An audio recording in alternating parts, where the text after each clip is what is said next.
In 1970, after a rush job to complete the track after a Can-Am race scheduled for another venue was canceled, the first race at Road Atlanta was run, with names like Quick Vic Elford on pole, Dennis Holm, Bruce McLaren, Peter Revson, and winner Tony Dean.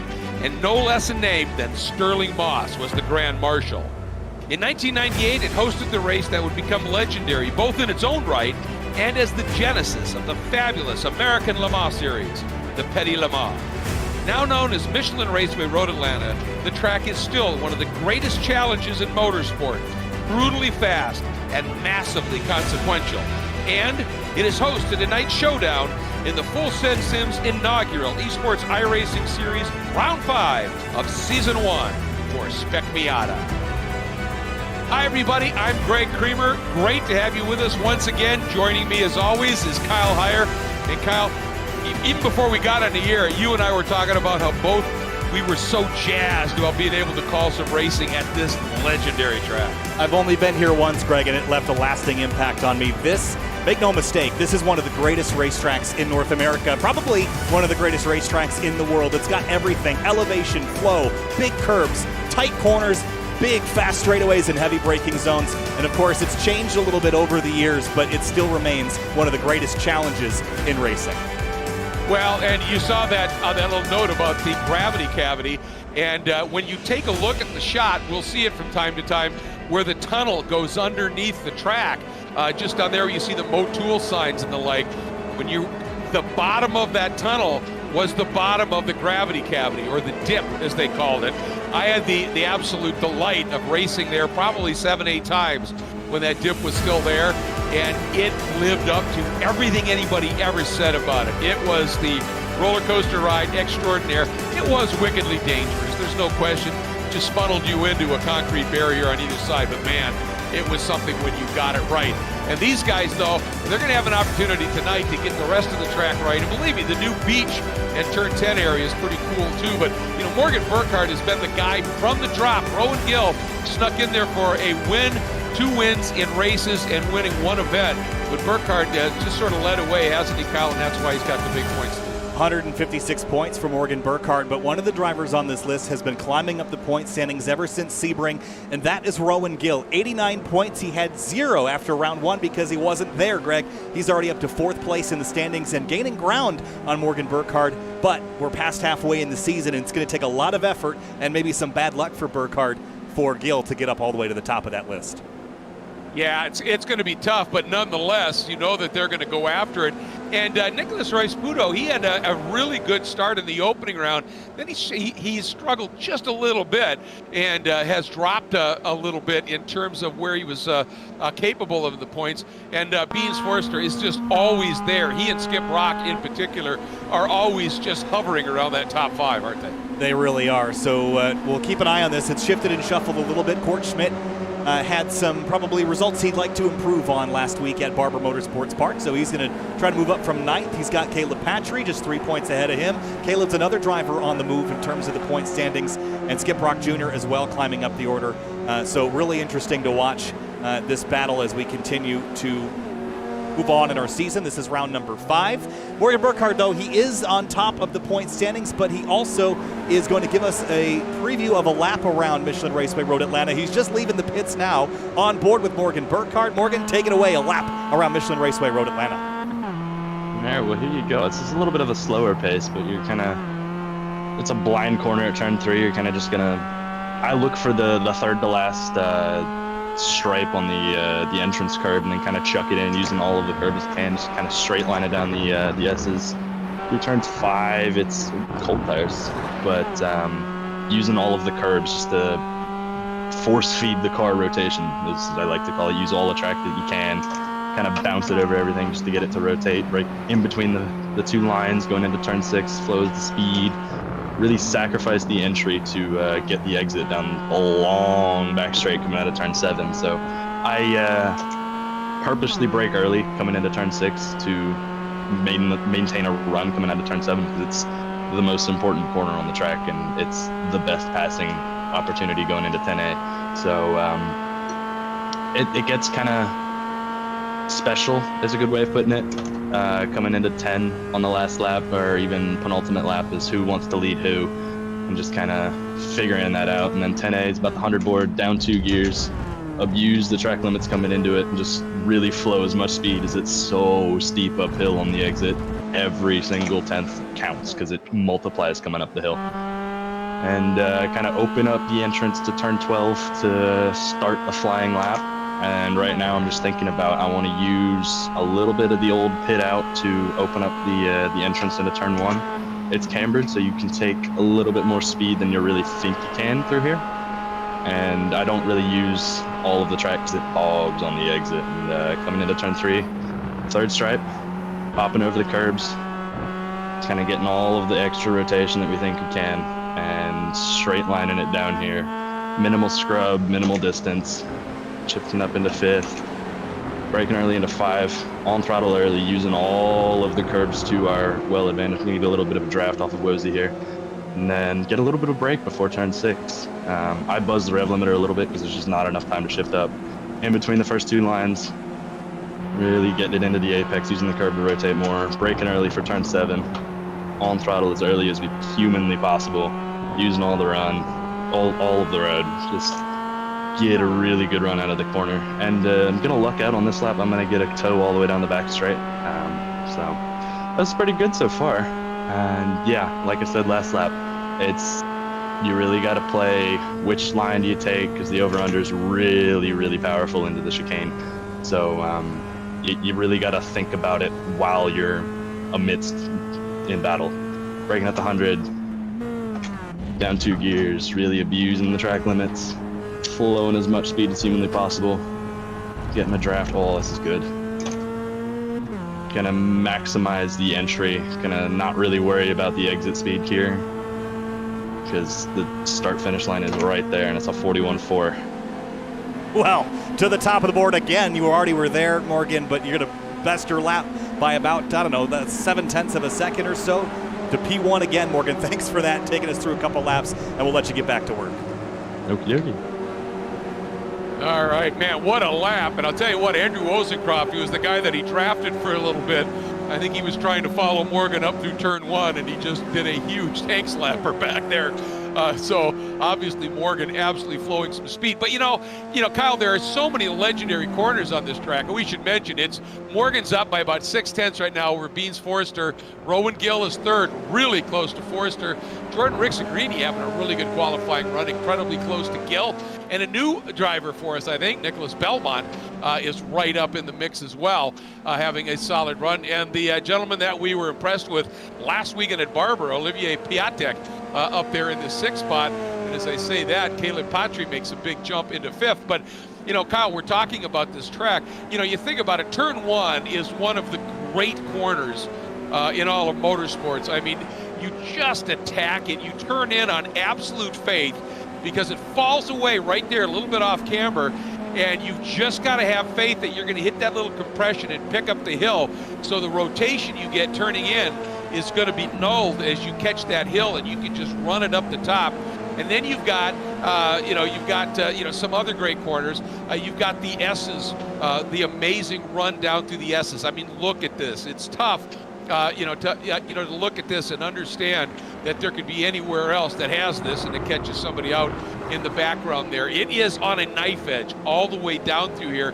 Turn 5 right here, hugely critical, because you onto one of the longer straight sections between 5 and 6. Then Morgan, talked about it. Turn 6 itself, a little bit of a bank to it, and you can roll more speed through there than you think because of that. But you've got to employ the slow in, fast out of turn 7. It's probably the most boring turn on the track, and it's without doubt the most important because of that launch onto the backstretch. And then you used to have the dip, which was just otherworldly, and now you've got the 10A, 10B complex, which gives you a lot better overtaking right here. This is pretty special as well. And as he said, over under, if you overshoot here, if you go fast in, you will be slow out. You're going to be an absolute sitting duck. And you've got to be mindful of that.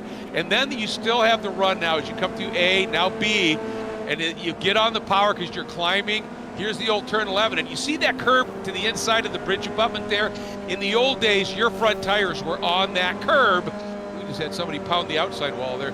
But your inside tires were up on that curb through there It was just crazy. And then turn 12, you're just rolling immense speed down the hill, and about 10 feet off of that curb at the bottom is tires and a concrete wall. So as I said, massive consequence here.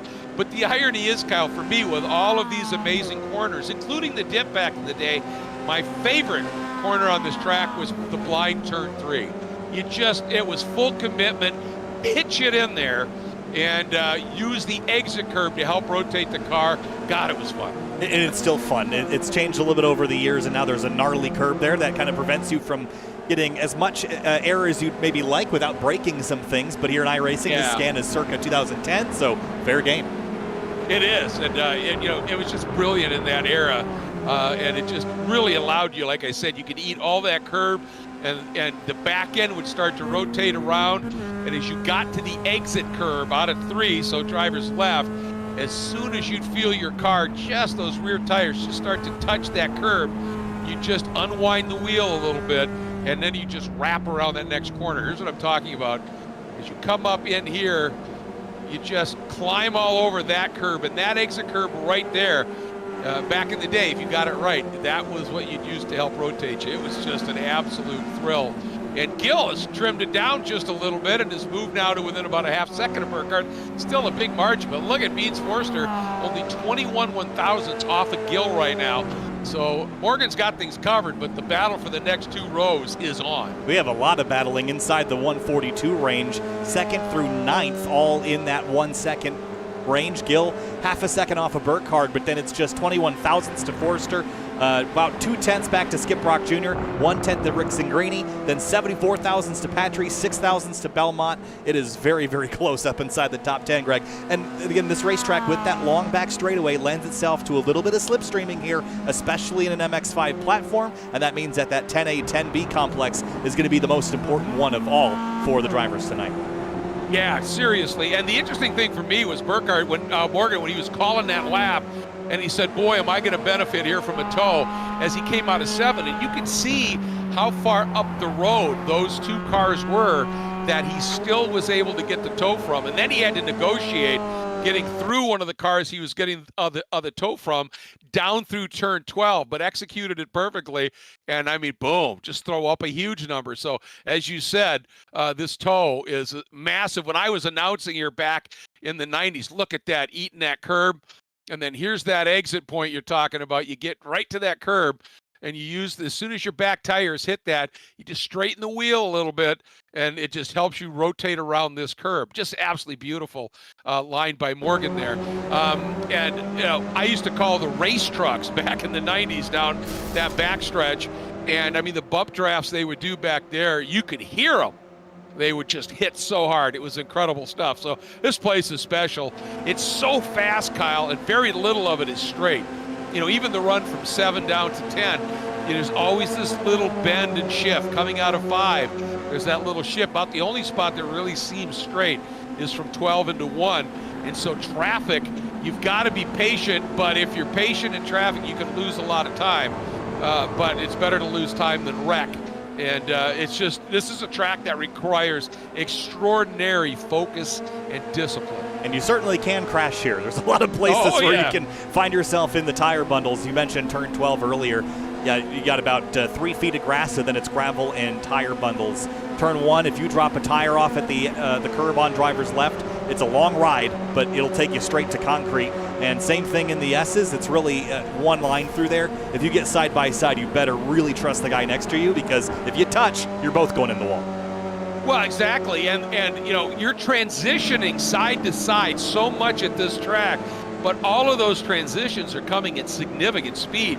I mean, these S's are really quick, and so if you just overshoot it a little bit, you're in the middle, that weight transfers and then transfers the wrong way, you're going to have a rough ride. And especially if there's that little bit of contact, it's really difficult to recover from things here, because with the exception of turn 7, where it's a fairly flat, relatively straightforward corner that you just have to be patient entering and get it really squared up and rotated to get the power. The rest of this track, you're always loaded and you're doing it at speed. And that means if you get it just a little bit wrong, it's big consequence because you're going so fast. Another name I noticed on the leaderboard this week that's new, at least not to any kind of road racing or anything, but new to us here at the FSS Esports League, Greg Ginsburg, who is on the voice of the SCCA's Super Tour streams this season and does a lot of radio work with the SCCA as well. Greg is always in an Oreo car on the iRacing service, and I love it. Looks to be the same tonight. Well, I look down right now in 24th, and in the number 25, it's Jose de las Casas, and they just had last weekend there the opening of the new version of the FARA Championship Series, the Formula and Auto Racing Association, down in Homestead. And Jose, one of the new principals of that series, along with David Tuati. And they had a really nice crowd show up, some awesome racing. So great to see Jose out here and racing. I know he loves this this iRacing series too. But it looks like qualifying's in the books, and Burkhardt on pole again. So we've got 2 races tonight. They're both going to be about 15 laps, Greg, and we're gridding the first of those 2. Going to be exciting. We know that run to turn 1 is always critical. The first lap, though, as Morgan mentioned, on cold tires is going to be challenging because this place does not have any paved runoff. If you, with the exception of turn 5, if you step outside of the bounds, you can go off track and lose a lot of spots in the early going.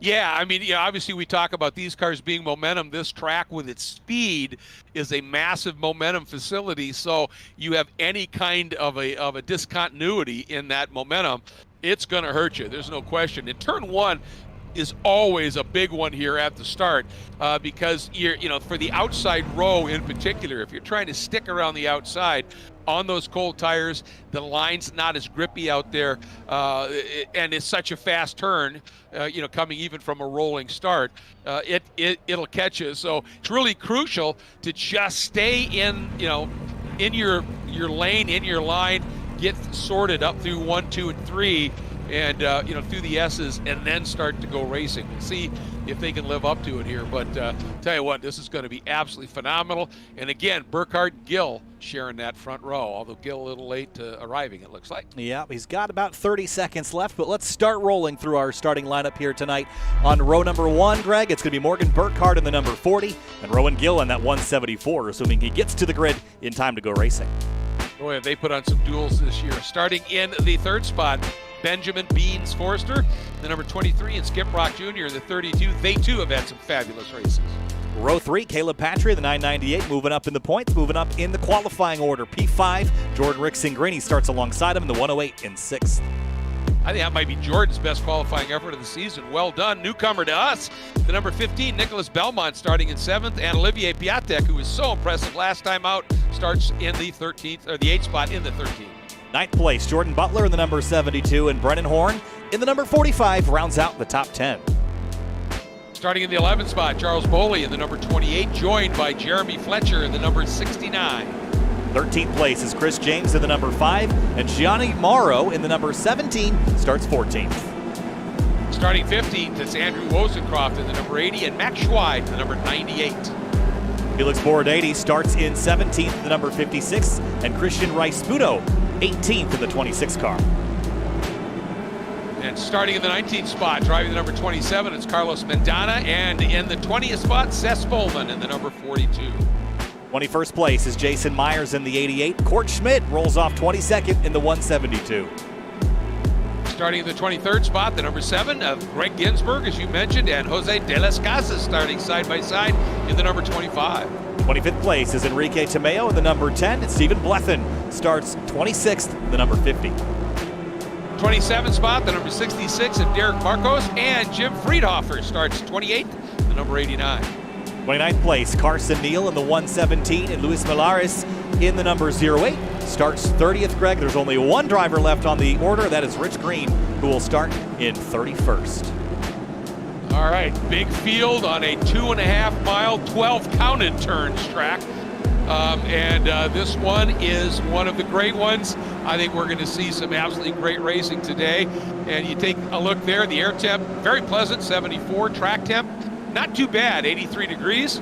And humidity, not that bad either. So wind's fairly low. I think this is all about momentum and drafting today. Low humidity and the Atlanta area, that's a surprise. When I was here, it felt like it was 180%.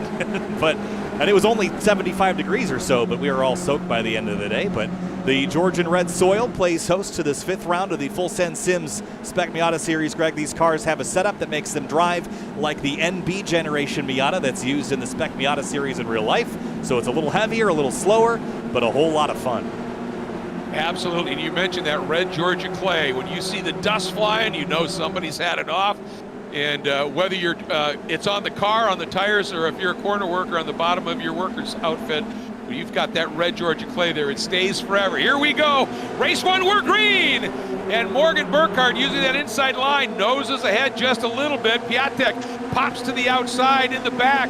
But it looks like Rowan Gill actually got a nice move, got some nice momentum. He's going to try and sweep the outside. And looks like he may have got that done. A little bit of contact spin right in the middle of the field. Oh, and it takes out Wozencroft. A couple other cars, now we've got them spinning everywhere. Oh, huge man. incident. That is a big one. I can't even count how many are in it, but we'll go back and look at it later. There's about 7 or 8 in it, I think. Beans Forster under attack from Skip Brock Jr. They're side by side into turn 5. Great stuff, and they got to let it settle. And oh, you can see that was coming. Really over aggressive. Nice save by Skip Brock's going to come back on and somehow only lose about 4 spots. That was a great piece of driving to recover from that. As we watch now, it looks like Burkhardt has gone back around Gill, picked up the lead. Here's Nicholas Belmont in the white car chasing Jordan Butler in the 72. Butler's up a couple spots already. He started 9th. He's up to 5th in half a lap. That's a great start for the 72. Yeah, he did some great evasive when those cars were spinning in front of him, and then was able to get through when Brock got knocked a kilter, and did some nice driving there as well. All right, here we go. Looks like that Horan having a look here. He's watching the battle up in front, which is a good one unfolding right now, and it's Piatek getting through on Belmont, at least temporarily here. I think he got him. Into turn 10 for the braking zone the first time. Chris James in the blue car going to get into Skip Brock, and he's going to spin into traffic. Oh, man, then got absolutely center punched. And Brock's got to feel like a piñata out there right now, because I thought he had maybe made that save, but it got all kittywampus on him, and now he's got to gather it up. And again, Gill down to the inside after making it an outside move at the start. Down to the inside this time, new leader as he sneaks through on Burkhardt. I think we're going to see this maybe this entire race, Kyle. I think so too, and Gill is really aggressive out of the gate. This is a place where you don't have to wait around. You can make passes in several different places. It just depends how brave you are. Gill already taking the fight to Morgan Burkhardt. They traded blows at Sebring, and then it was back in Burkhardt's favor at Barber, so Gill's trying to throw the weight the other way when it comes to gaining points here in round 5. Looks like Gill's sporting a new livery on the car too, with the Lanes livery on it as well. Here we go down to turn 6, as I said, banked. So you can roll more speed than you think, which makes it easy to overshoot the exit of 6 and the entry into 7. You've got to be very disciplined, as I said, slow in. As Morgan also talked about, get the car turned and get the throttle well before the apex. Denny Stain, I was talking to him at one point. Denny said, Moz, the Spec Miata is one of the coolest classes because you are on the throttle way before apex. Very few other classes ever do that. And look at this. There it is, the little touch right there. We've got the bump draft going. And you can see that car in the front can get moved around just a little bit. And it looks like at this point Burkhardt is going to stay tucked in, not make any kind of a move here in the early going. Kyle, you think they're trying to maybe work on a little bit of a break now? I think they're trying. They've got about a 4-3 car breakaway between Gill, Burkhardt, Forster. You can throw Patry in there as well, so make that 4 cars. And then it's 2 seconds back to Jordan Butler, who's up to 5th place. So if they can just establish themselves as that group of 4, they'll certainly not have any more drivers join that fight. The problem is 4's a lot, Greg. I don't think they can all work together. 2 of them might be willing to, but the other 2 might not. I think you're absolutely right, which is going to make this really interesting. Somebody ducking into the pits there. Didn't quite catch the number, going back in the pack just a little bit. That is Jeremy Fletcher. Yep. I think he may have been in the wars in that opening few laps. Got a ton of nose damage on that car, so that's what's going to bring him down to pit lane. And while these 2 leaders I think, wow, like big jump over the exit at turn 5. While we've got a moment, let's go back and see if we can pick out what happened to Skip Brock Jr. here again. This is on lap 1, heading down into turn 5. He had Patry to the inside, and I think they're going to come together right at the exit, or the entry to, no, it's actually the white car behind him. Yeah. That was Belmont, I believe. Yep. And that's what got. And that was the first thing for Skip Brock. And then the second one was Chris James in the 5. Yeah. And right here, it looked like Skip may have saved it, but we were watching that big contact, and I could see that weight transfer we were talking about for Brock. As soon as that car snapped to the right, around it went. So he's got a lot of hustling to have to do here, back in the 15th spot right now for Brock. Gordon Butler's got a mirror full of Olivier Piatek and Nicholas Belmont. They appear to also be working together. We'll have to keep an eye on their lap times to see if they're making up ground, but they've got the right idea, Greg. If they stand any chance of catching that front 4, they have to cooperate a little bit. They have to. You're absolutely right. And it looks like those two, Piatek and Belmont, might be teammates as well. So they're going to do whatever they can to work together. And Butler just being really, really good at the beginning. And here we go. That's the move. It is Piatek down to the inside of Butler, and Belmont going right with him. And I think Butler realizing right there, don't try and fight it. Just release the throttle a little bit, let them get through so I can turn in and save my momentum through that corner. He did a nice job of it, but you can see just that little breathe, and they're through. Gunny Morrow in the 17. He is currently 9th. He was further back, I think, too. 14th at the start. Another driver that was able to kind of carve his way through those early incidents. Not a scratch on the 17 either, Greg. That's a sight to behold after starting that deep in the field. Yeah, that's pretty impressive, isn't it? And Myers in the 88 behind him in 10th, and he started a little bit farther back in the order as well. So these guys doing a nice job taking, and you have to, right? You got to take advantage when somebody else is sort of throwing things around up front, and you can get through on it. You got to go. Court Schmidt in pit lane, yep. Big time damage on the nose of that car. I think he drove down there on his own, so it wasn't like he had a reset, but now he's back rolling again. Looks like some repairs have been done, and he'll get back on the track. Can he stay on the lead lap, though? Looks like he will, as Rowan Gill and Morgan Burkhardt still push down into turn 10A. They are working really, really well, really hard, trying to break free of Forster and Patry, but they're just not able to do it here. And here we go, big lunge right there. That was the 15 of Belmont trying to get through on Piatek, and that moved Belmont out when he got to the next part of the corner, and just like that, Butler comes through. Remember, that's where Morgan was talking about. The over-under there is massive. What's the 5 stages of grief? Is denial one of them? Because I think they had denial last lap, and I think this is the acceptance stage where they've given up. They're not going to run down 6 seconds. They're just going to fight amongst themselves for 5th place. Yep, yeah, you're absolutely right. And I think denial is the first one. And, then you start working through the process, and you're right. They have done exactly that. But just look at, this group of 4 now, nobody fighting, nobody racing each other. And then you look at Piatek, Butler, and Belmont, and the constant swapping they're doing. That's cost them 6 seconds to this lead group. That's how much momentum affects you here at this track. It's been one of the raciest tracks we've seen all season, Greg. People are able to do that swapping back and forth. Remember, we're carrying about 250 kilograms in this car to make it drive like the Spec Miatas we're representing. So that weight heats up the tires and makes things hard to keep close in at least a couple of the rounds so far. But right now, we're having none of that problem. 17 minutes to go and still lots of battles happening. Yeah, and a few of these corners are pretty long duration too. You think about 12, think about 1, 6, 7. You're really pasting those left side tires a little bit here. So you've just got to be a little bit mindful of that. And I'll tell you what, Beans Forster now, he has broken away, as I was about to say, broken away from Patry and joined that group of 3. And Patry, that wasn't just the accordion under braking. He closed up a few car lengths under braking. They're really aggressive on the brakes down into the beach. One of the things that Morgan Burkhardt touched on in his qualifying laps that we rode on board with him was track limits in turn 10. He doesn't mean the exit, he means the apexes, because here in iRacing you can get right up on those inside apex curbs and drag sandy soil back onto the racetrack. You can actually see it collecting here. If we go to this shot, you can see all the dirt collecting on the racing line, and that happens because drivers are cutting that inside apex as Greg Ginsburg spins around and tags Wozencroft as well. Boy, Andrews had a rough run. He's been involved in a couple of things completely not of his doing. And yeah, there's Ginsburg in the Oreo car. But as I was saying, that apex Yeah. curb, if you cut that a little bit too much, that's where you can get one of those classic iRacing slowdowns. It's really the only trouble spot here on this track. Turn 3, you'd think you could get it, but you have to be pretty aggressive over that corner to get the slowdown. Turn 10, though, you get a little bit greedy on the entry, and it will cost you big time. Yeah, I mean, it absolutely will. It's so easy to overrun 10B, and it's such a crucial corner to get out of because you're pretty much flat out of 10B, and it's that climb uphill then all the way down through 12, all the way to 1. One's almost flat.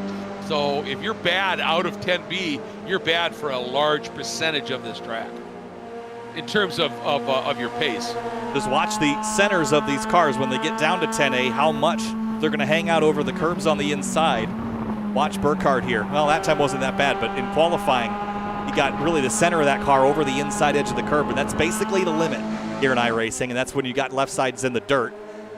But some other battles happening. Stephen Blethyn in the 50, and he started all the way back in 26th. He's made up 13 spots, and he's now battling Skip Brock Jr. for 12th. Yeah, and I think Skip just was able to sneak through on him, and we know Skip's got some good speed, and Blethyn showing really well today. Obviously, you know, worked his way through all of that carnage up in turn 1 and 2, but has been able to maintain that pace and stay right up there, well ensconced into that top 15. And even further back than that, 22nd place, Derek Marcos in the 66, and Enrique Tamayo. This is for 22nd place, and Tamayo's got a big run into 10A. See if he's able to make it work. Nope, decides to tuck back in. Oh, Oh, man, he just got in a little too hot there and did a nice job of not trying to turn in and collecting the other car. Just said, I'll run wide, and that was good. And unfortunately, the number 22 limping toward pit lane right now. That is Rich Green. He's got some serious issues going on. cracked out wide at the top of 10B and spun out and caught the concrete, holding up the bridge over there. Yeah. Bring him down to pit lane. And back to this battle, which continues to be good. Jordan Butler all over the back of Nick Belmont. Take a look back from Nick's car as Olivier Piatek has actually opened up just well, not much about margin now that I think about it. But some. You can see him up there. Watching Butler here, trying to figure a way through. Yep. Beats climbing to just about 116 there with Belmont and Jordan Butler. And that's about terminal velocity in these cars from what we've seen this season. But that's still cooking when you have to slow it all down at the end. And it's a slow corner, 10A is. You really have to get down to about third gear in these cars, but it's low third gear, maybe even second with how much weight we're carrying around here. But it's a lot of downshifting, a lot of braking, and you have to get it just right. These cars, you have to heel toe as well. Yeah, this is old school. This is the way racing should be. You know, I've often called that heel toe. Whoop, a little bit of a wide run there by Beans. That's going to cost him just a little bit. He'd worked so hard to get to the back of Gillen Burkhardt, and just that little bit of a run off like that has cost him. You can see, you know, that margin, and that's what we're talking about here. He's almost off into the dirt coming out of 5. He is pushing really hard right now, Kyle. Turn 3 is an area where you can gain a lot of time, but it's another one of those places that if you make a mistake exiting 3, it's going to hurt you all the way down through and out of turn 5 even. It's just such a rhythmic racetrack, and there's not that many places that you can stop the bleeding once you make a mistake. Turn 7 especially, we talked about how critical that corner is. I don't think we can overstate how critical turn 7 is, especially for cars that don't have a lot of power. If you get out of that corner a mile an hour slower than the guy behind you, you're going to feel that all the way to turn 10A. And it's a long straightaway. I think one of the longest in the country, Greg. It's going to compete with Road America's backstretch and maybe the front straight at Brainerd, but this is a big, big straightaway. Yeah, it is. It winds and bends, but it is absolutely flat out. And back in the day, we were talking about that dip. You know, you'd fall into that dip, and the speeds when you get to the bottom with the compression were just ridiculous. And then you'd flow those up to under 11. Now you've got to get rid of all that speed, but it gives a great overtaking area, which in the past this track, prior to that change, was a little bit difficult to overtake on. So they've worked it through, and Beans has now been able to gather things back up, close back in on Gillen Burkhardt. And Patry has dropped off just about 3 car lengths here, up to 2, and here's 3. And what a great shot. By the way, that dip you keep referring to, it has one of the coolest names that I'd ever heard used in a nickname context for a racetrack area, and it was called the Gravity Cavity. Yep. You can't make a cooler name than that for something on a racetrack. You can, and it was quite literally about as apropos as it gets, because, you know, as you would crest 9, you could feel yourself inside the car as well as the car get a little light. And, you know, that wasn't an abrupt, an abrupt drop off a 9, but you could feel it. But man, when you hit that compression in the bottom, that car would just squat, your body would press into the seats like you were coming back in from an Apollo flight for a landing, and then you would pop up over the top up at 11, and the car would spring loose as you got up over turn 11, and everything in your body, every core was telling you, Jesus, lift, you know.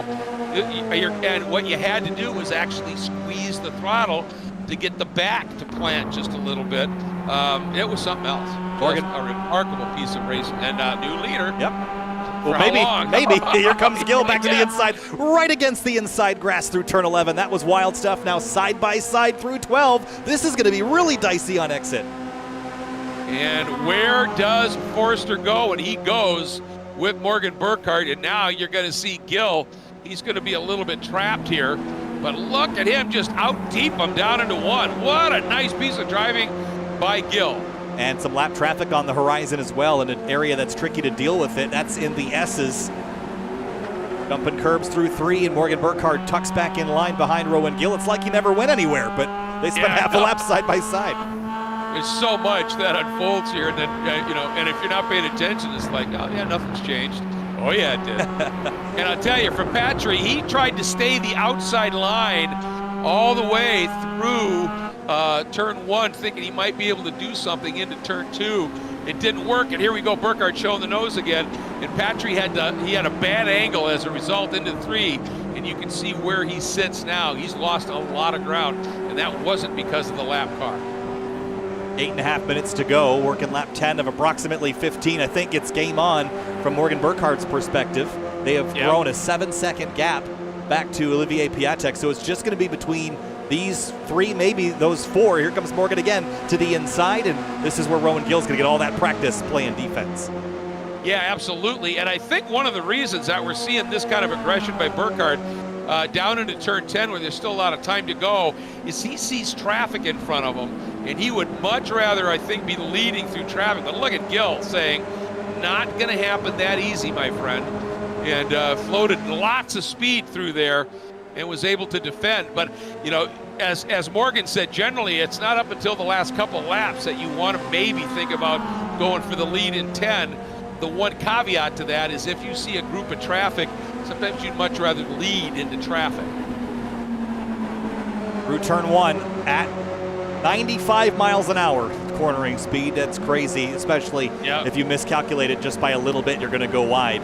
And I would encourage Morgan. I know he might be doing this, luring Rowan into thinking he's going to make a move that he won't later, but the right-hand side going into turn 10A, I've always found that if you can get overlap there and manage to keep it through 10A, you have the inside run at 10B, and then the inside crucially for 11 and 12. But maybe Morgan is teaching Rowan to defend drivers left, and maybe he'll fake him out on the last lap and do something different.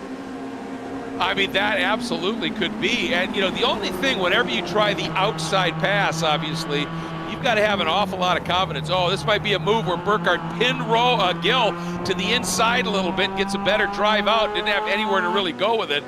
But the only issue is whenever you try an outside move, you need to have complete confidence in the guy that you're trying to pass will give you that lane on the exit and not just run you wide, either on purpose or by accident. But look at this. Here's where Beans giving Morgan a little bit of help here, a little bit of a bump draft.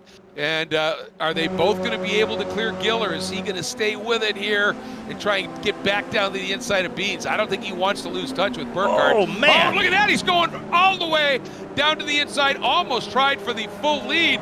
He's still going to have that outside spot, Kyle, but looks like Beans is going to have the inside line down through 12. Yeah, but this is exactly the thing I was just mentioning, where Beans was on driver's right into 10A, and look where he is at the stripe in front of Rowan Gill. So 5 minutes and 59 seconds to go. It's game on here at the front of the field. And Morgan Burkhardt now has all three of those competitors he was battling in the rearview mirror. Yeah, and look at that. Gill actually went all the way back to fourth as Patrick was able to come up alongside him and actually make that pass stick going into one. So you're right. Game on as we're coming up on 5.5 minutes here. Lap times about 1:40. So, what, 3 laps including this one? Looks like it. Positions changing hands back here. Olivier Piatek, big time damage on that 13. What happened to him? Oh, yeah, seriously. Oh, right here, exit of turn 12. He was behind, I think this is the lap car, Rich Green, in the 22. He was coming down the hill.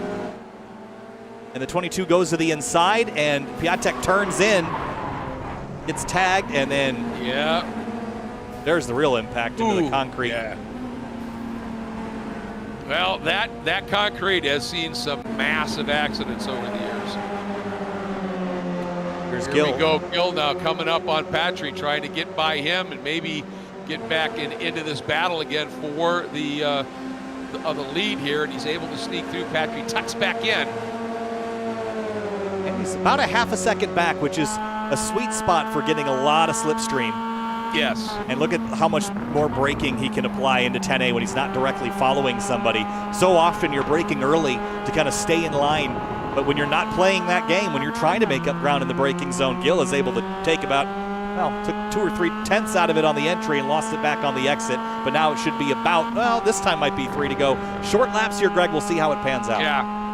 Well, and you bring up a good point, because when you're running in a pack like this and you're not leading, you have to be very mindful of where, adjusting your braking point so you don't just run through the car in front of you to your normal braking point.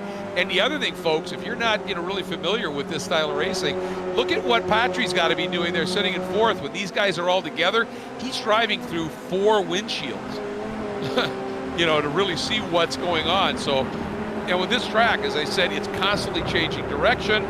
Come up on traffic in crazy spots. It is a mentally torturous track. Trying to keep your focus all the time. That's why I'm always impressed with the drivers in the Petit Le Mans, for example.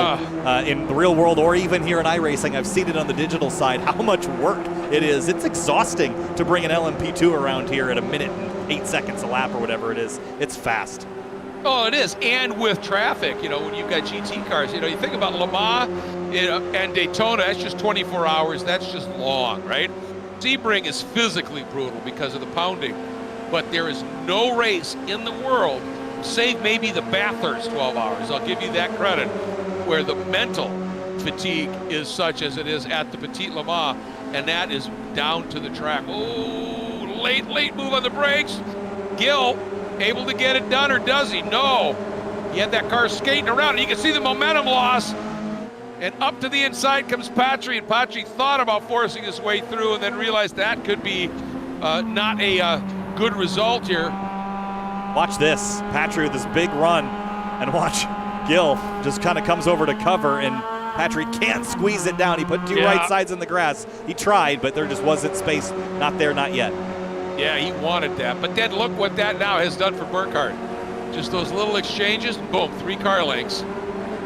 And they're running out of time. Next time by will be white flag. So, and Gill knows it. That's why he's being aggressive here with Beans, because Beans hasn't been able to keep pace with Morgan like Gill kept pace with Morgan earlier. Maybe because Beans has been fighting off Gill, but this is really important. And Gill's got to take it. They're in the gravel at the exit of 5. He's got to find a way, and he's got to do it now. This is everything here. I think he's just going to try and stuff it down the inside here into 6. He had no option. He's down to the inside. Now you can see Forster going to try and keep the outside. Watch now as Gill straight lines to the apex. There's the touch. That runs Forster just off into the grass. There's the wiggle, and here comes Patry. 3 abreast, exit is 7. And this really is going to give, look at that, Burkhardt is now essentially gone. So we've got ourselves, unless Burkhardt gets really tortured by traffic, it's a battle for 2nd and 3rd right now. And what a move by Patry, reading that situation, Kyle. Well, Gill had to try something, and he tried it. It's just not going to work very well, because now he's tangled up with these other 2 drivers, and they have no shot at running Morgan down without a little bit of help from traffic. And now, they're going to bang doors here into turn 10. I think there might be some frustrations coming to a head here as well. I think so. I think certainly Beans probably figured that was kind of aggressive. Is that a black flag flying? That is a white flag in the shade. Oh, wow. Okay. I was thinking it shouldn't be white. Gotcha. So, last lap, Burkhardt now in that one exchange, Kyle, up by 2.5 seconds. And he is effectively gone. Caleb Patry, teammate, slots into second. Then it's Gill and Forster that are battling in 10.7 back to Nicholas Belmont. One driver that we didn't touch on yet, we touched on in the points, but he didn't make it here tonight, is Nicholas Rice-Sputo. He's watching, Greg, but wasn't able to make it here tonight. A little bit of scrambling back here. Skip Brock Jr., Jason Myers banging bumpers, and other chaos happening here as we come to the white flag. Yeah, right now, Brock trying everything he possibly can to move up as much as he can. I mean, came in here 5th in the points, and so, this is going to hurt him just a little bit, and he's trying to make up any bit of ground he possibly can. And he really got pinballed early in this one, so good effort for him coming back. Up front, you can just see Burkhardt way up the road, then Patrick Gill on board with Beans as last lap. What's going to happen down into 10A on this one? Gill driving right down the middle of the road saying, make your choice. Now he moves over to the right a little bit. Oh, they touch! Here, they touch! They actually had a little bit of a run on Patry, and that may have cost them both just a little bit here. Look at Gill, the car dancing, trying down to the inside. There's a touch. Patry goes around. Gill is off track. And back on, but he's going to have to slow down. Cutting the track there at 10B, and here comes Forster on the outside. And to the checkered flag, Burkhardt takes the win, but drama for a second at the stripe. Forster gets Gill by 57 thousandths of a second. Incredibly close, and then Patry, because of the contact, ends up coming through back in the 6th spot. Now, do you think that Gill might be moved back a little bit more? On a touch there! That was Skip Brock. Myers just got into the back of him.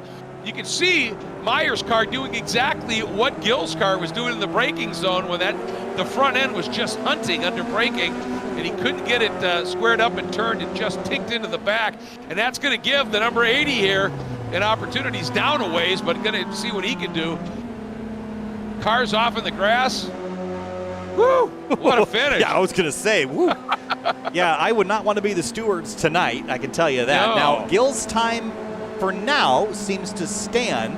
I think any time corrections, and that is what happens, Greg, if you finish the race with an active slowdown penalty, it will translate into a time penalty post-race, but I don't think we know that until the session is checkered completely and there's still a handful of drivers coming across the stripe. But I can tell you that it was real dramatic there just a moment ago, and we'll go back and we'll look at it here. We'll see if we can do that now, actually, as they were coming back to the stripe. And look, see the squirm? Yeah. That's how hard on the brakes he was. There's the contact. Yeah, there's no way. I don't think he got away with that. So it's going to be interesting to see what happens. If he doesn't get the position corrected, it might stand, but I'd be surprised. Either way, results, Greg. Wow, race one. Unbelievable. And Burkhardt doing what Burkhardt does. He was just in it and then saw opportunity. People started battling, and he drove off to a fairly big margin at this stage. Just a super effort by Morgan here.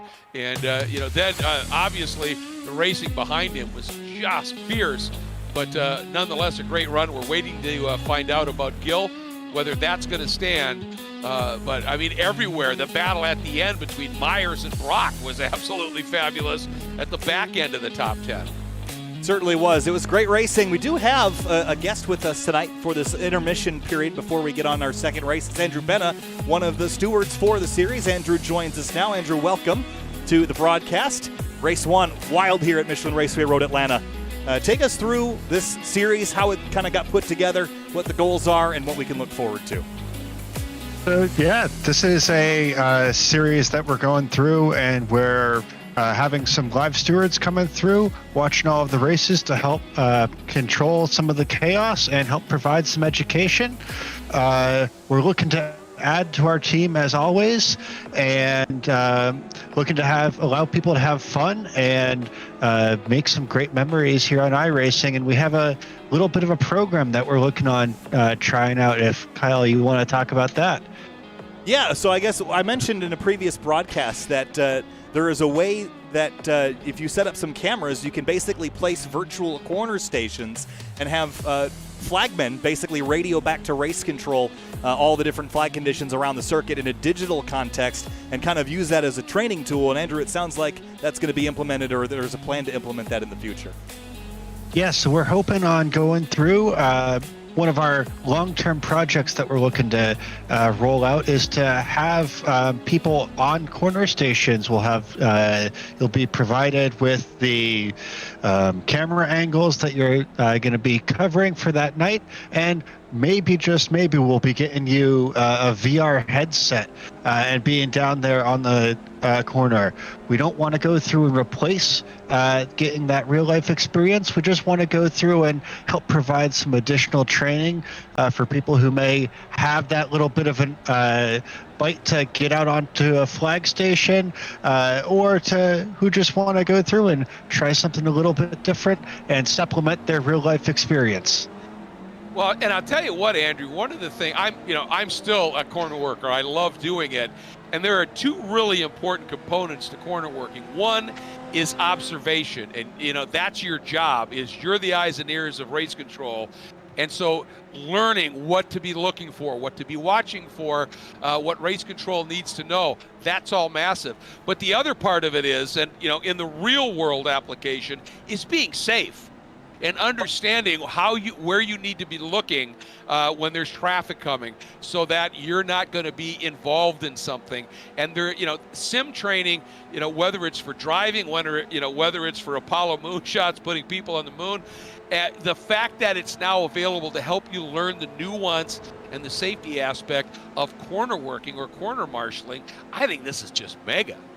Of course, yeah. I did about 50 weekends, or not 50 days last year, out on corner stations and on track across the country. Everything from Formula E down to local club track days, and coming back and having people hop on iRacing and just take a look at kind of what we're looking for, and where we're looking. Really goes through and helps provide that little bit of an extra help when you get somebody on that corner station for their first day and first weekend. And it's one of the most fun ways to go through and watch a race without having to be behind the wheel. It's the second best seat in the house besides being behind the wheel. Yeah, you are absolutely right about that.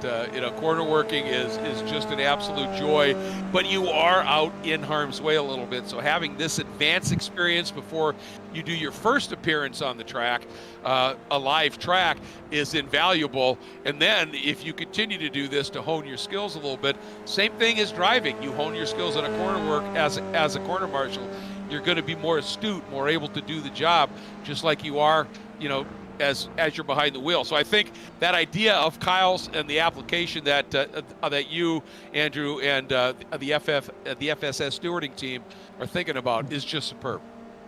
Yeah, it's something that we're looking to go through and help once again transform how people look at sim racing, and to help build a full community and keep this community that we have going alive.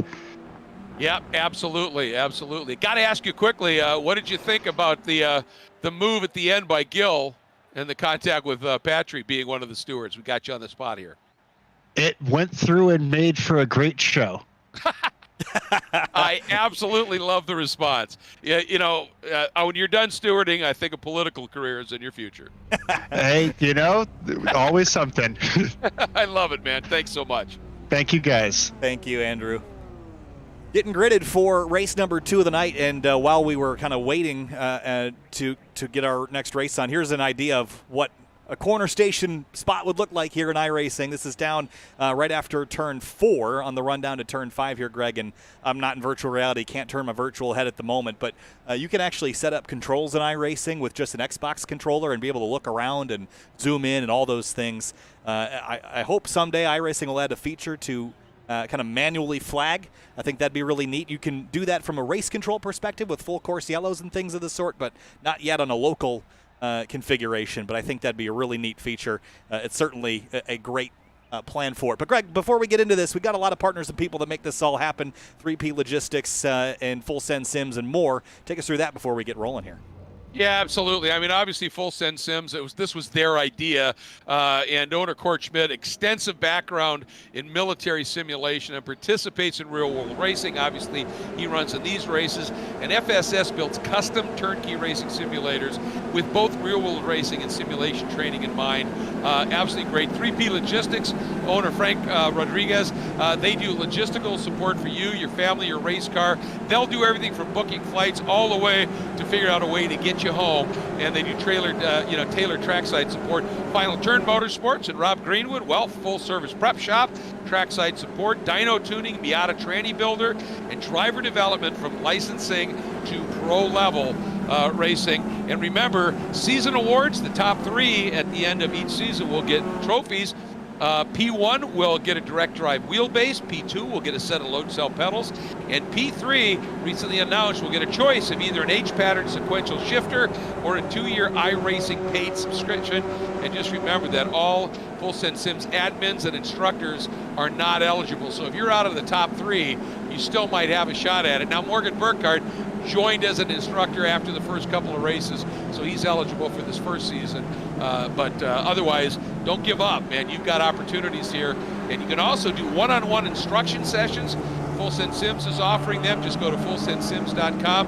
And Morgan Burkhardt, along with Beans Forster and Conrad Chachik, what a group. So you're able to do that. They just completed a driver school right here at Road Atlanta on Friday, February 10th. Hope a lot of people took that and are finding it beneficial for today's racing. They think about it all here. They really do. They got the whole gamut from corner workers to drivers learning their way around the racetrack to putting on a show here with the FSS Esports Spec Miata Series. Awesome stuff, Greg. Thanks for getting through that. Looking at the track temp and air temp, it's roughly the same, maybe a little bit warmer on the racetrack. But, all right, race 1 out of the way. They were throwing hands there at the end a little bit between Gill and Forster and Caleb Patry. Wonder if we'll see more of the same. Caleb's going to be fighting back from 6th place, but otherwise the other 3 right at the front and ready to resume their battle. Yeah, and again, let's hope this time everybody can work their way through turn 1 and keep this clean.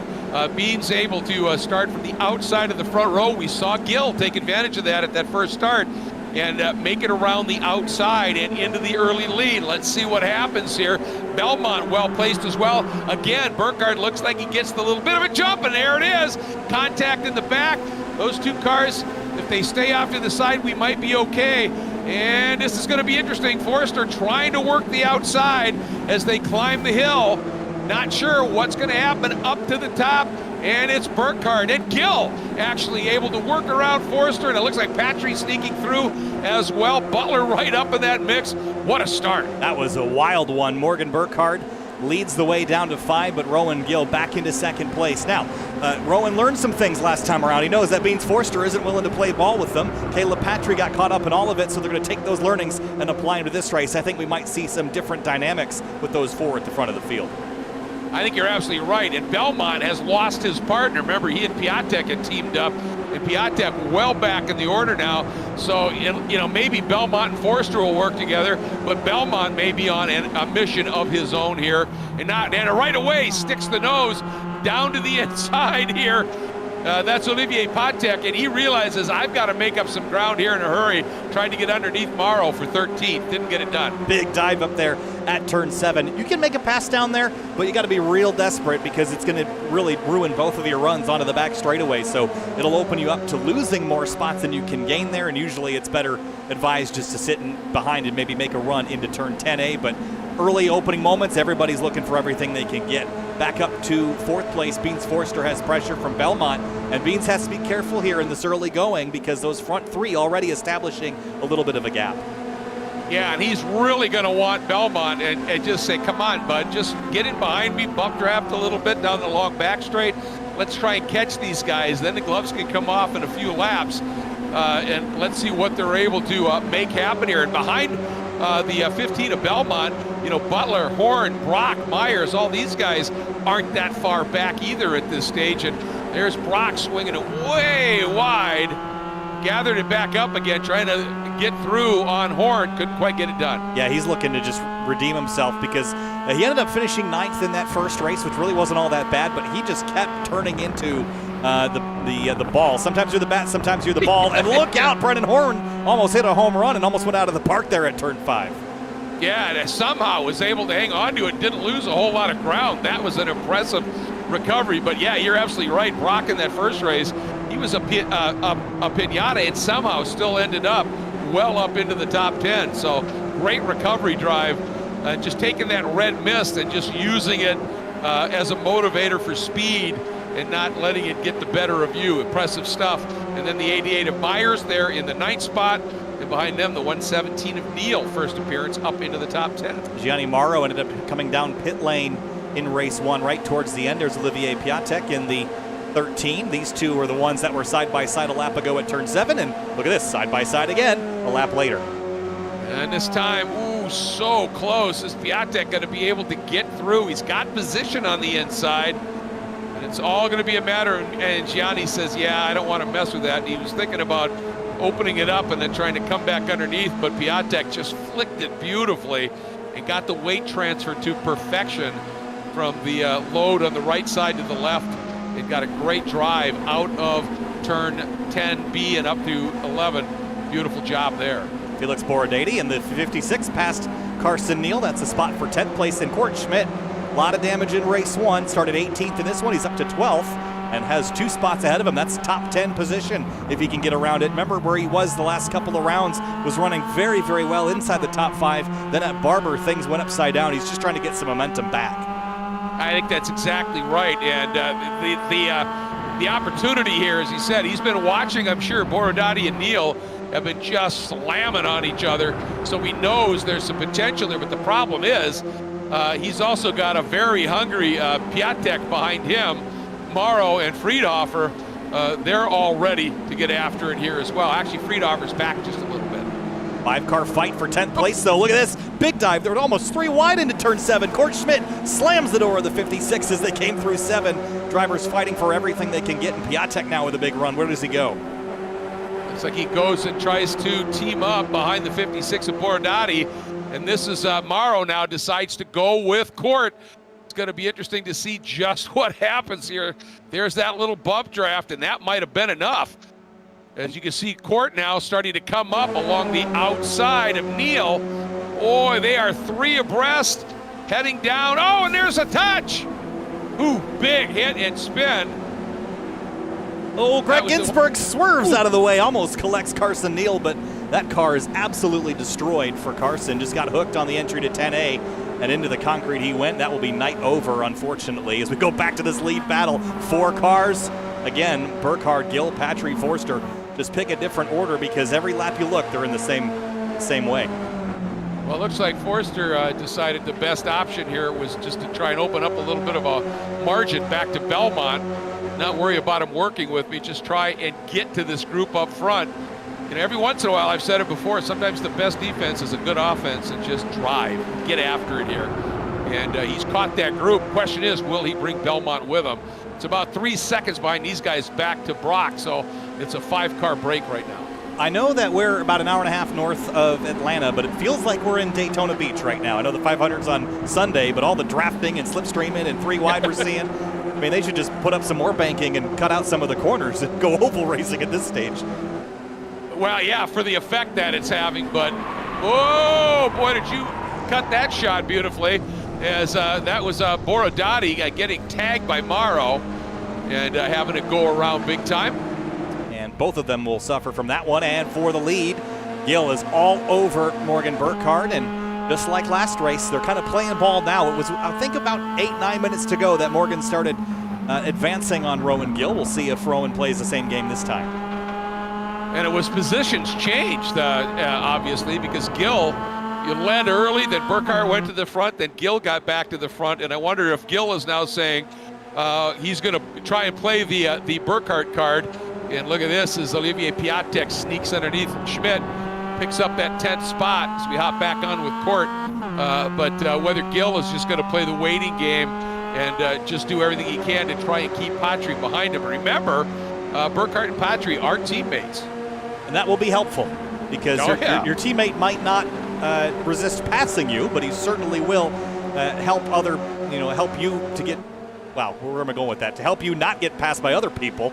It's basically, it's not a guarantee that he's not going to beat you, but it certainly helps to have someone that is willing to keep everyone else play rear gunner for you in some instance. But Patry, he's got the guns pointed forward right now, trying to get Gil behind him.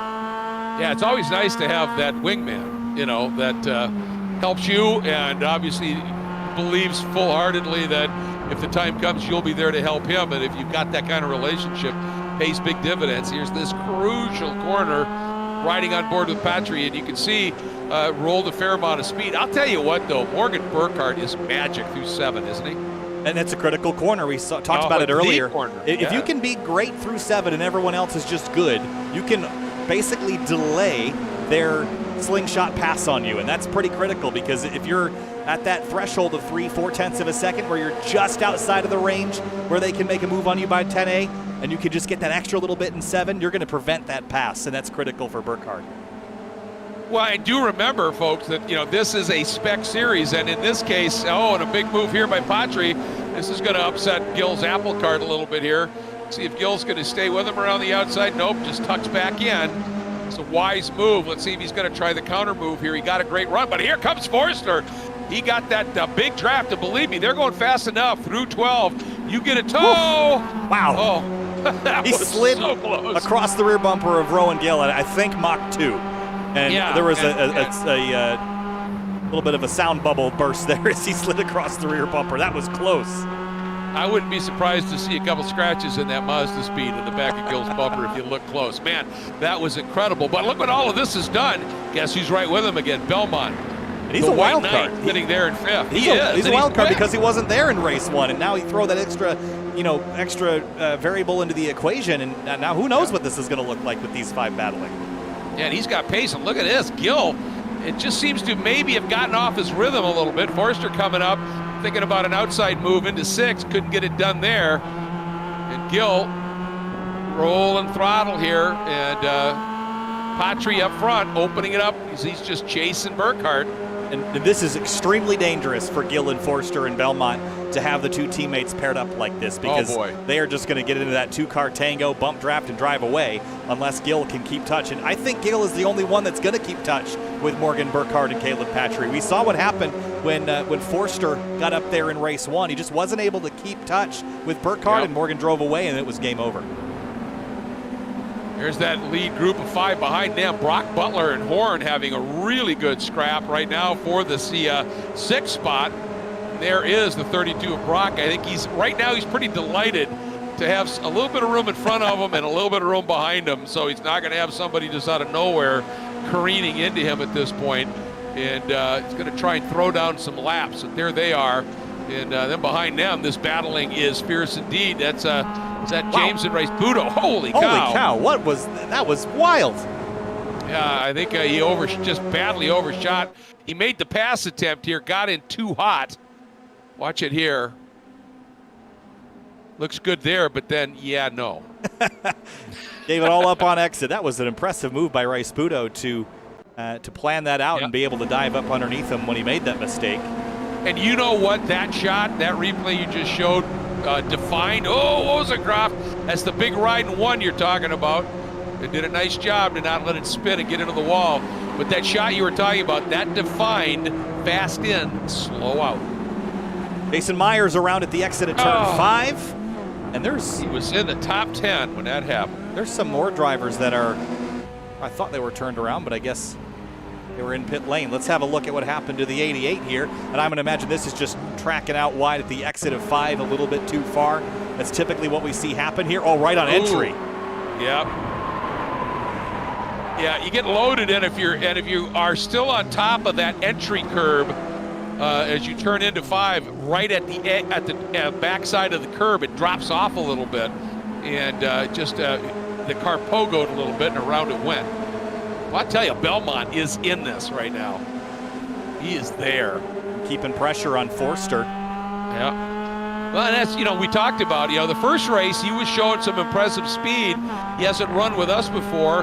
And obviously, in that first race, he's figured out a few things about these cars.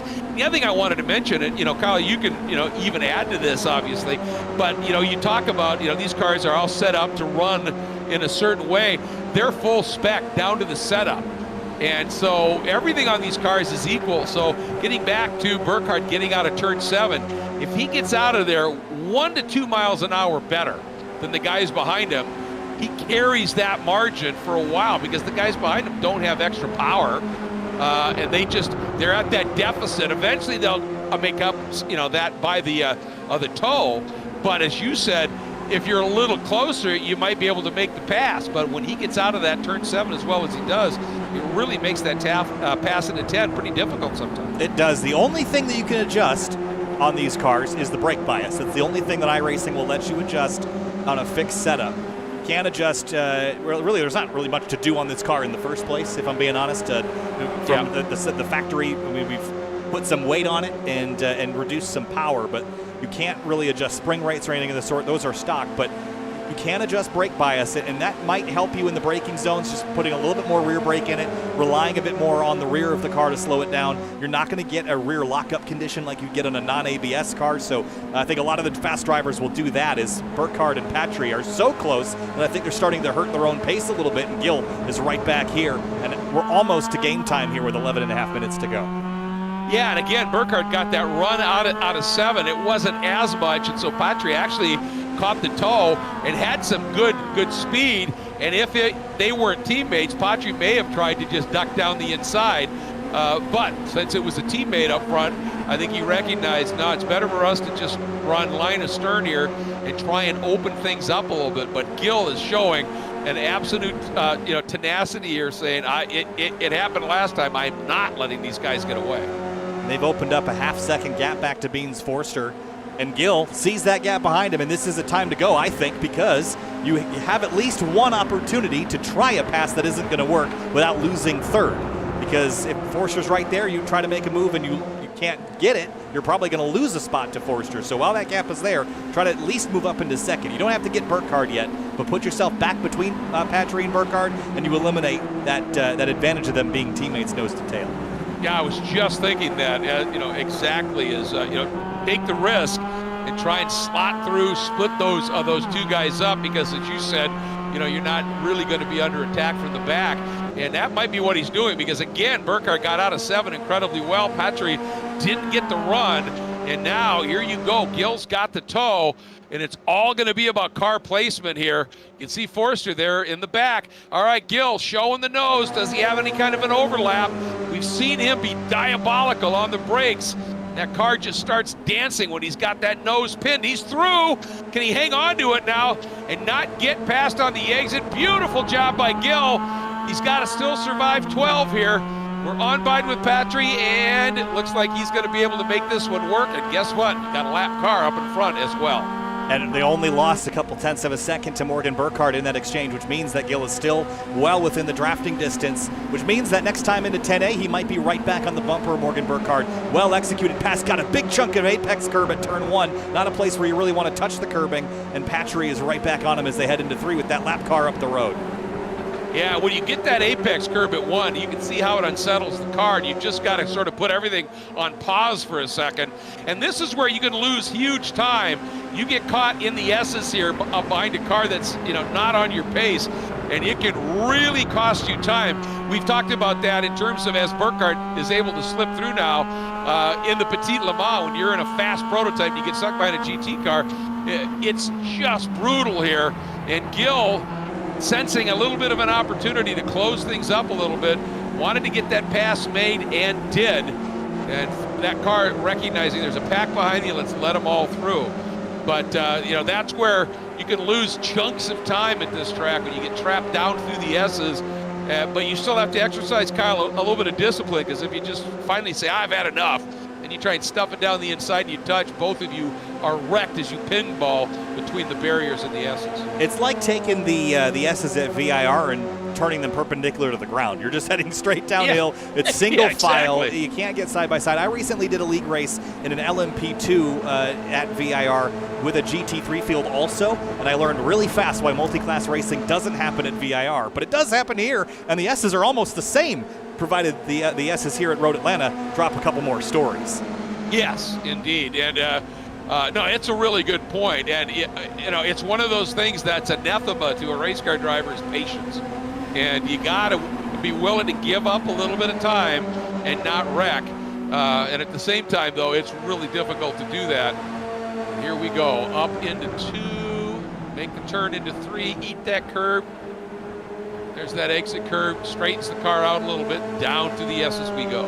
And what a great sequence of corners. Oh, it's so fun. Gill's made up a couple tenths of a second from turn 11 all the way back to turn 5. It was 7 tenths, now it's 4, make it 5 as they exit the corner.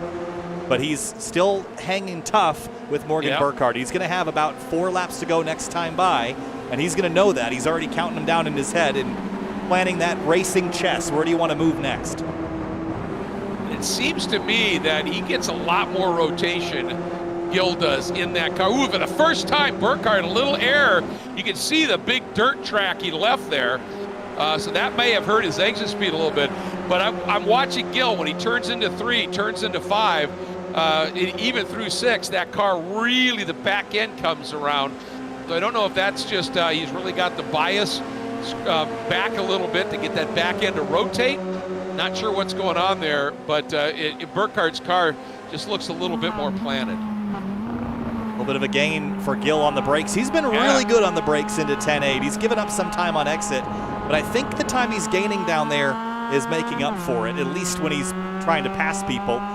It's been inconclusive at times, but he's willing to go on the brakes at 10 feet later, and that's enough to at least get him alongside people and open up the door.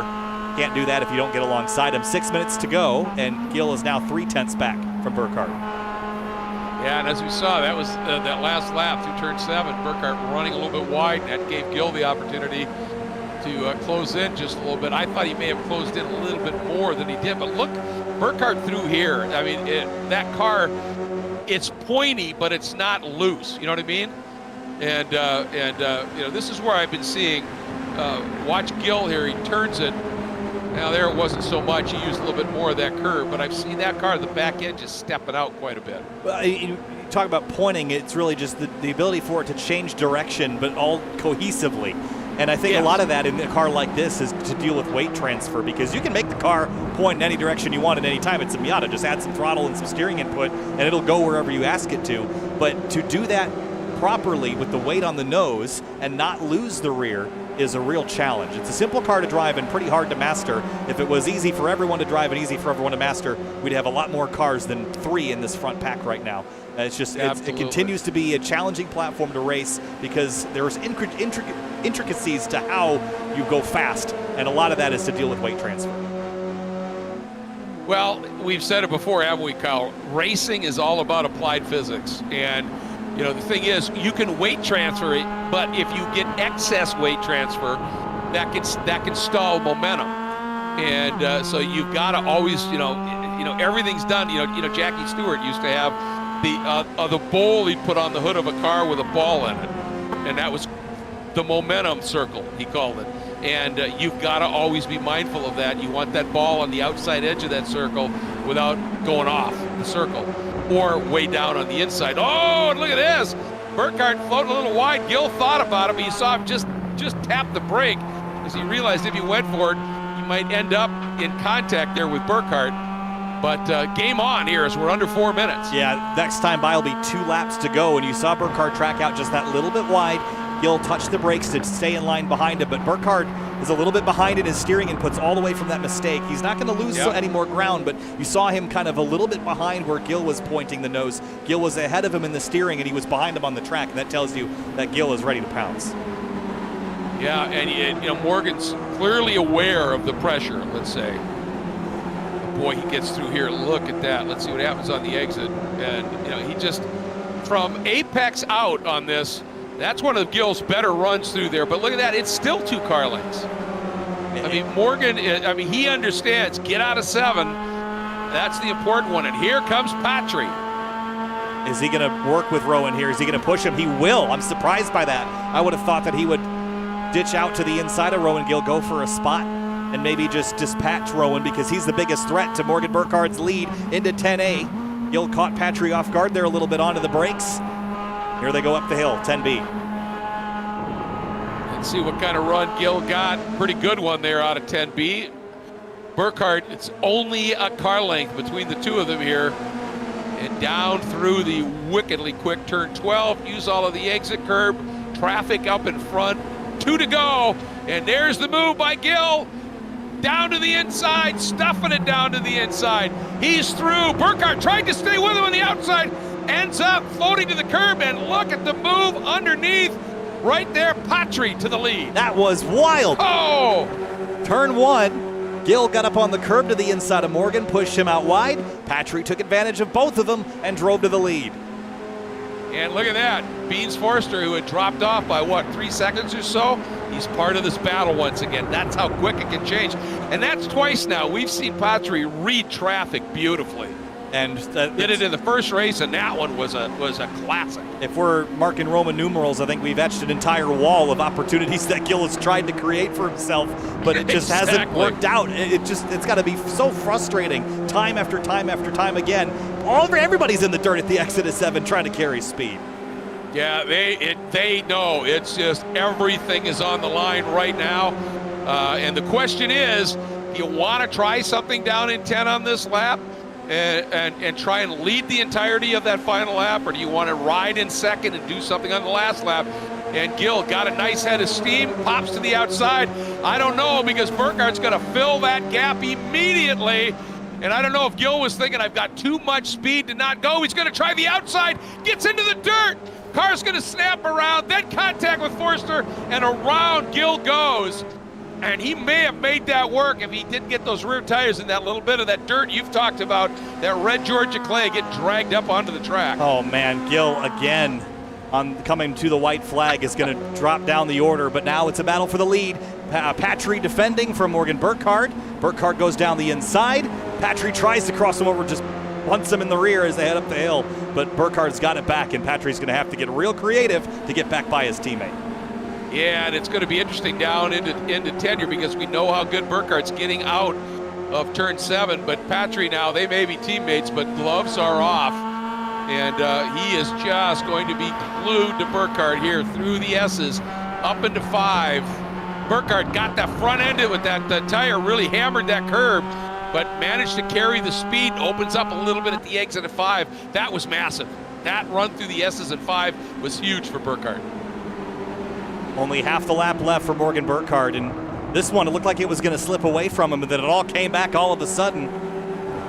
And could this be another swept round for Morgan Burkhardt? Greg, he has just been on it all season, and his points lead shows that. And Gill had been gaining on him, especially with those wins at Sebring. Lost a little bit at Barber, and it looked like Gill was poised to eat into that lead some more, but Morgan Burkhardt has just been, I wouldn't say flawless, but certainly has been in the right moment, in the right place. Yeah, he's been stout. Let's put it that way. And again, he got a massive exit out of 7, and Patry just couldn't match it. And Forster a couple seconds back, and unfortunately Gill now back into 8th. So struggling now, but here we go down the hill. Morgan Burkhardt looking at the checkered flag for his 3rd, I think, sweep of an event, with Patry, the teammate, 2nd, Forster 3rd, Belmont right there in 4th, and Brock sitting in the 5th spot, and there is Gill. Got back around Horn, trying to stay in 7th spot, and does, with Horn in 8. But Brock, after what happened in the first race, coming through in 5th. Butler, a great run to 6th. Piatek just couldn't do much.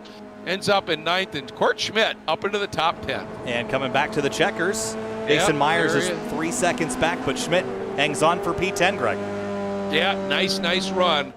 And the FSS, Full Send Sims car, comes to the line, picks up a top 10 finish. Wow, that race, another absolutely just incredible run here.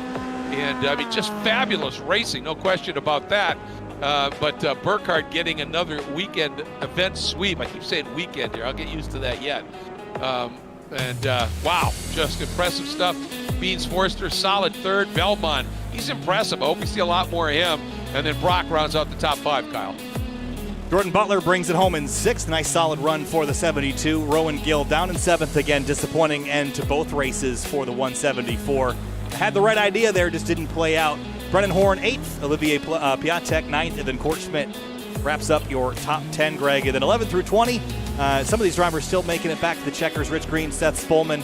But Greg Ginsburg 17th. Made his way up through the field a little bit here as well. But Jason Myers just outside the top 10. Yeah, and I mean, both he and Wozencroft, again, they were showing some pace, but had little moments where they were caught up in things, and that obviously hurts and dropped outside of the top 10, but they were showing some good speed. So, boy, I'll tell you, another entertaining couple of rounds of racing. As always, as you take a look at the rest of the field here, this place, Road Atlanta, Michelin Raceway Road Atlanta now, wow, it just puts on such great racing. And it's such a mega facility in every sense of the words in terms of a racetrack, as we said. Huge speed, huge consequence, huge fun. Well, we knew that coming in, Greg. It just happened to deliver on its promise. Yeah, and we talked it up big in the opening, and it came back and proved it right. That big move down there in turn 1 by Rowan Gill, that was phenomenal. I didn't expect that to be the spot where Rowan would give it a go, but he just chucked it down there and almost made it completely work. It just happened that it just kind of all fell apart on him a little bit later in the lap. Well, you know what? I wonder, and my guess is that he knew he was not getting the exit out of 7, that Burkhardt was, but he was getting through 10A, 10B, 11, 12 well, and thought maybe this is the better spot for me to give it a go. But look at Patry, read that. And they crossed both him over. out. Yep, and just right down the inside. What a great move there by the 998. Yep. Let them fight. I'll tell you, I have, coming through turn 1 there, I've been there when there have been cars wrecking in front of you. And, it's one of those deals. When you get somebody dicing like that, you stay out wide because it's sort of like height in a plane, right? The higher you are, if you got a problem, it gives you more options. Well, you stay out wide when guys are dicing to the inside, it gives you a little bit more time and room to plan an attack, and he made that absolutely superbly. Third place driver in race number 2 was Beans Forster. Brings it home in P3. Beans, wow, tonight was a wild one. Race 1 and race 2. People throwing hands there at the front of the field, crossing over, big dives into 10A. You had all of it out the windshield for the most part. Take us through your race tonight and your charge up to the podium in race 2. Yeah, I never would have had that pace being out in the front. I think the draft definitely kind of helped me stay up with the leaders. But yeah, I just had to be super on my toes the entire race, trying to pick which moves I want to do and which ones I don't, and not destroy my front tires. Well, Beans, we were talking about that during, both of the races and into the setup, that this track, even in these cars, it's so fast and it's constantly changing directions that it's a track that requires, mental energy is just extraordinary here, isn't it? Oh, absolutely. I mean, the little break that you get coming down the backstretch is almost barely a break, because usually you got guys either bump drafting you or jockeying for position. So you really don't ever have a break here. It's so tough physically and mentally. Yeah, I mean, coming out of say turn 5, and you think, okay, I got this, but then the crossover to 6, all of that's always happening. We just had a shot of you going into turn 1, and as you turn into that corner, you're just flat sliding on faith, because you know that compression and the climb's coming. It's one of many amazing corners here, isn't it? Yeah, it's such a great track. It's one of my absolute favorites just because of how challenging it is. And when you add other drivers into the mix, it takes it up even another notch. Yeah, it's a special place. At turn 3 here, it's always been probably my favorite corner for when I was driving here. That blind approach, full commitment, and using that exit curve to stop your slide. This place is special, and always a treat to watch you racing, man. Yeah, it's always a treat for watching you guys broadcast. It's such a good job. Super excited to watch it after this. Oh, thanks, man. And, of course, VIR coming up next, another great one. my favorite track, my now home track. So super Ooh, excited. watch out for Beans. Giving it to Beans at VIR. I'm loving it, Beans, man. Well done. Yeah, thanks guys. Thanks Full Simpsons for putting this on. All right, thanks, Beans. We'll see you next week. Yeah, see you guys. All right, we're going to bring in the teammates both at once, Morgan Burkhardt and Caleb Patry together, both first and second in race number 2. Caleb, let's start with you. I want to go back immediately to that move down at turn number 1, the 2 leaders side by side, and then you came from top to bottom elevator move and swung to the inside, took the lead away. Take us through your race 2. That was fun to watch. Oh, thanks. It definitely was a lot better than race 1. I definitely felt I had more of the car under me this race. Race 1, I kind of made a few mistakes and was trying hard just to keep with the group, and I think I burned my tires off. But this race I felt a lot more calm. Felt like the car was a lot better. But yeah, just kind of tried to stay with Morgan and Rowan there, and then with I think it was 2 to go, I just saw Morgan defend and Rowan, who got a little sendy there both races, tried to go to the inside, and I just kind of saw them push wide, and I just swung wide and went underneath. And was kind of hoping to hold it, but then Rowan and I made some contact there, and I don't know what corner it is. What is it, 10A? Left-hander? Yeah. We made some contact there, and then it damaged my right rear, so my steering was a little off, so I unfortunately wasn't able to stick with Morgan there the last lap, but it was definitely a good race. I definitely had a lot of fun. Well, and you were pretty opportunistic at one point in race 1, reading traffic beautifully and making up a couple of spots. And in this track, as we've been talking about, because it's so short, it's so fast, it's constantly changing direction, and you've got traffic, being able to read that traffic a little bit is huge here. And as Kyle was talking about, the way you read what was going on in that second race, I mean, that was clinical. That was beautiful. Oh, thank you. I didn't really think too much about it. I just kind of saw them both go to the inside. I'm like, okay, they're going to push wide. So I got to do is just kind of brake a little early and then turn in and sweep underneath. Oh, yeah, well, but you executed it. Right, yeah. and, not everybody actually always makes that work. The other thing I was going to ask, we were speculating a little bit about, was it a surprise when Gil went down the inside into 1 late in the race there? And my thought on that, and since you were following Morgan was getting out of 7 so well. Do you think that's where Gil said, I'm not going to get him clean down into 10. 1 is my shot? I'm not really sure. I just know when I saw he had the run there and saw him kept moving farther and farther to the right, I'm like, okay, yeah, he's definitely going to go for it here. So then, at that point, my mind was already made up of what I had to do. So, well, and you executed it beautifully and end up in up in the box and sitting in second, man. Well done, as always. Well, thank you. Appreciate it, guys. All right. Thanks, Caleb. Morgan Burkhardt here with us as well. Picks up another week sweep here, this time at Michelin Raceway Road, Atlanta. Morgan, tonight started on pole and finished both races where you started.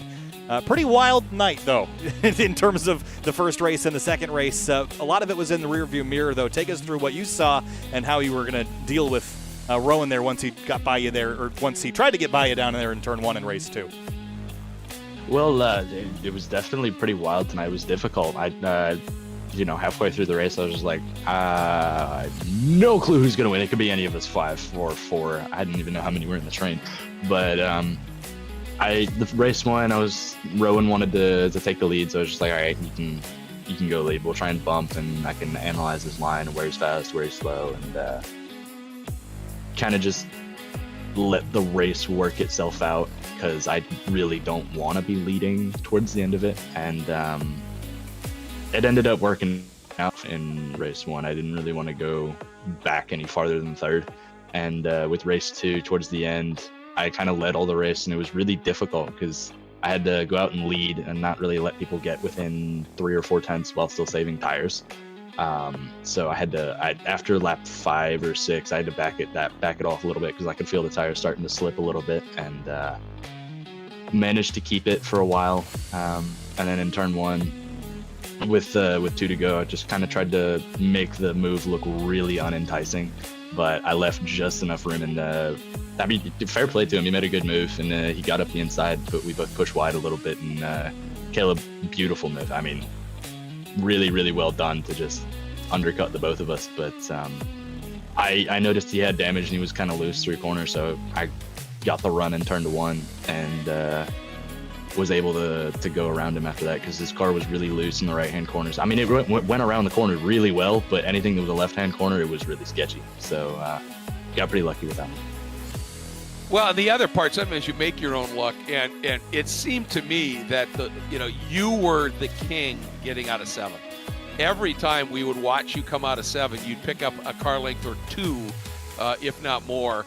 It was just superb. I mean, one time maybe you ran a little bit wide through there, but I think that was to me that was maybe one of the reasons that Rowan said I got to try this move in 1, is because nobody could catch you down into 10 clean because you were getting out of 7 so well. Clearly, you understood that, and you talked about it in that qualifying lap about how crucial that rather nondescript corner actually is. Yeah, it's for sure one of the most important, or the most important corner on the track. It's something that you got to hammer and just practice it until you can't get it wrong. And I've driven here so many times. I've had the sim for 2 years. I've driven GT4, GT3, the new MX-5, the old MX-5, Formula cars, all of them, NASCAR, you name it. I've driven everything here. And turn 7's always the most important corner, so you gotta really go slow and fast out. And if you can do that well consistently, it's so difficult to pass into 10A without really sending it. And then the pro for whoever does it the best coming out of 7 is that anybody trying to pass, if you do that lap after lap and you try that a couple times, you're gonna burn off the fronts and end up assisting the guy in the lead.